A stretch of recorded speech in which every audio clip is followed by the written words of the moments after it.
అందరికీ నమస్కారం. IYR talks మొదలుపెట్టి ఎఫెక్టివ్గా పోస్టింగ్స్ మొదలుపెట్టి ఒక సంవత్సర కాలం అయింది. ఈ సంవత్సర కాలంలో సబ్స్క్రైబర్స్ బేసు 3,000 నుంచి 33,000 దాకా పెరిగింది.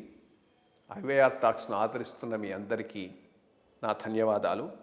భవిష్యత్తులో కూడా ఇదే రకంగా ఐవైఆర్ టాక్స్ని మీరు ఆదరిస్తారని ఆశిస్తూ ఉన్నాను. Thank you. ఈ మధ్య ఈస్ట్ గోదావరి జిల్లాలో మళ్ళా ఆయిల్ వెల్ బ్లోఅవుట్ అయింది. పెద్ద ఎత్తున మంటలు జరలేగా ఇంత మటుకు మళ్ళా దాన్ని కంట్రోల్ చేయడానికి అవస్థపడుతూ ఉన్నారు. ఇది ఎప్పుడో ఒకతరవ జరుగుతున్నది కాదు, రెగ్యులర్ ఫ్రీక్వెన్సీతో జరుగుతున్నది, చాలా ఫ్రీక్వెంట్గా జరుగుతూ ఉన్నది. 2014లో అయితే ఆ గ్యాస్ పైన్ లీక్ వలన గ్రామంలో 20-30 మంది చనిపోవటం కూడా జరిగింది. ఇందుకు ఇట్లా లార్జ్ స్కేల్లో జరుగుతున్నాయి. ఒకటి, ఆయిల్ వెల్ బ్లోఅవుట్ అనేది ప్రపంచవ్యాప్తంగా చూసుకుంటే చాలా రేర్ ఇన్సిడెంట్స్. 1,000 బావులు తవ్వితే మేబీ ఒక బావిలో ఇటువంటి పరిస్థితి ఏర్పడవచ్చు. కానీ దాంతో పోల్చి చూసుకుంటే ఇక్కడ చాలా చాలా ఫ్రీక్వెంట్గా ఈ బ్లోఅవుట్స్ అవుతూ ఉన్నాయి. మరి ఇన్ని తడవల బ్లోఅవుట్స్ అవుతూ ఉంటే వీటిని క్యాప్ చేసే విధానము, అది ఎక్స్పర్టైజ్ కూడా డెవలప్ చేసుకోవాల్సినటువంటి అవసరం అయితే ఎంతైనా ఉన్నది. 2-3 ప్రధానమైన కారణాలు ఉన్నట్లుగా గోచరిస్తూ ఉన్నాయి.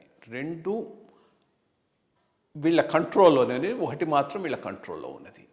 మొట్టమొదటిది ఈ జియోలాజికల్ స్ట్రక్చర్ ఎటువంటిదంటే అక్కడక్కడ ఈ హైడ్రోకార్బన్స్ ఎక్కువ ట్రాప్ అయి ఉంటాయి.